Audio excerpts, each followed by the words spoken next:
Vamos mudar de assunto agora. Olha só, a Organização Mundial de Saúde estima que 1 em cada 10 casais brasileiros enfrentem dificuldade para engravidar. Vários fatores podem contribuir para essa dificuldade, né? Mas quais são elas? Quais são esses motivos? E o que esses casais podem fazer para tentar mudar essa situação, né?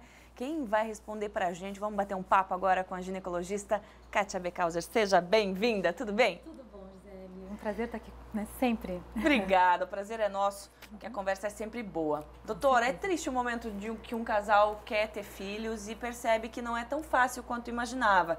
Tá ali tentando já há mais de um ano e não consegue.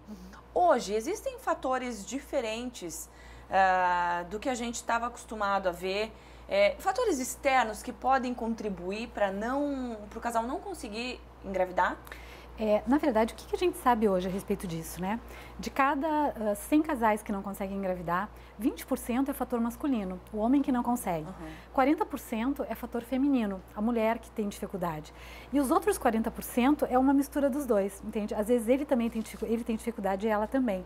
Então a gente diz assim, ó, Gisele, porque se a gente for ver, é fácil engravidar, né? A gente vê as estatísticas de crescimento populacional. Claro. E de cada, assim, 60% das mulheres já engravidam, 70% das mulheres engravidam nos 6 primeiros meses de tentativa. 20% demoram até um ano e os últimos 10%, que é a estatística da Organização Mundial de Saúde, são as que têm dificuldade e que a gente começa a investigar. Então, se o homem é pouco fértil, mas a mulher é muito fértil, normalmente não tem dificuldade, entra naqueles 90%. Se a mulher é pouco fértil e o homem é muito fértil, também normalmente não tem dificuldade. Então, é aí que a gente começa a atuar. Se fala, nós estávamos comentando antes a respeito de fatores de poluição e alimentação, hábitos de vida, estresse. A gente sabe que tem a ver. Tem, né? Também? Tem a ver, mas os fatores mais importantes mesmo, primeiro são os fatores, assim, no homem são a diminuição do espermatozoide em consequência de algumas doenças, a principal delas é a varicocele, que é tratável, basta procurar o urologista e, né, investigar e tratar. Sim. Nas mulheres, os fatores mais importantes são os hormonais, então aquelas mulheres que têm dificuldade de ovulação, né, que não conseguem ovular porque tem síndrome de ovários policísticos. Tem os fatores tubários, mulheres que têm as trompas obstruídas por alguma infecção, por algum problema já de nascença, que são mais raros, mais comum infecção. As mulheres que têm algum problema uterino, fator uterino que a gente diz, então que pode ter tido, sei lá, várias curetagens, que não conseguiu, né, teve abortos ou teve que fazer, então que o endométrio não consegue segurar o bebezinho. E hoje a gente tem endometriose, né, que é um dos fatores, né, mais conhecidos de causa também de infertilidade na mulher. E a nossa rotina hoje? A gente mudou, os tempos mudaram, são outros. A gente não, né? Eu não vou me incluir nessa. Que sabe que antigamente a vida era menos estressante, talvez até porque a gente era mais jovem, enfim, não sei.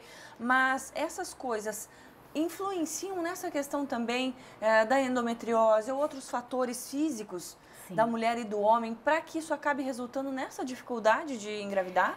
Eu penso que o principal, e os livros falam que um dos fatores bem interessantes é que, assim, nossas mães, né, a minha mãe engravidou com 17 anos, né? Então, assim, as mulheres antigamente engravidavam mais cedo. Não que a gente não tenha um índice ainda importante de gravidez na adolescência hoje, mas isso acontecia mais frequentemente.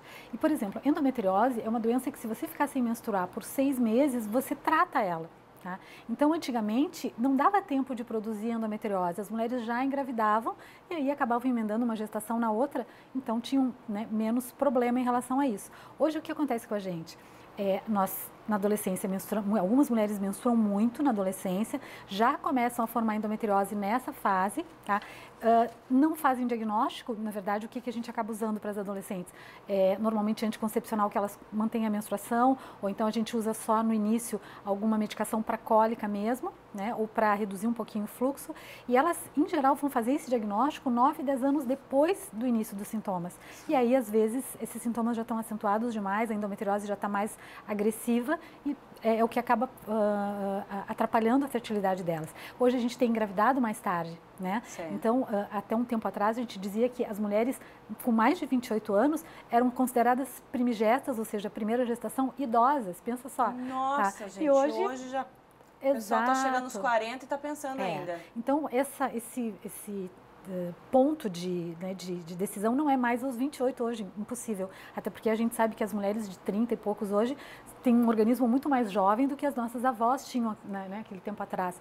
Mas a nossa deadline ali é 35. A gente diz que 35 você tem que decidir o que você quer fazer. Né? Porque os óvulos já começam a ficar mais velhos. Se você tem alguma tendência de endometriose, você já tem que ter tratado, tem que começar a pensar em tratamento para dar tempo hábil dos teus óvulos não ficarem velhos demais e não atrapalhar a tua fertilidade. A tentativa, né? Porque daí depois vai ter que recorrer a outros... Exatamente. A outras formas que às vezes são tratamento. mais caras, doloridas e Com às vezes certeza, inviáveis, né? Com certeza. Doutora, obrigada por estar aqui com a gente. Imagina, Um ótimo restinho de prazer. semana e um ótimo fim de semana. Muito obrigada para você Faz um também. mousse de coco também, tá bom? Vou fazer sim, com certeza. Então, Pareceu delicioso. Né? Obrigada, doutora. Até a próxima. Até a próxima.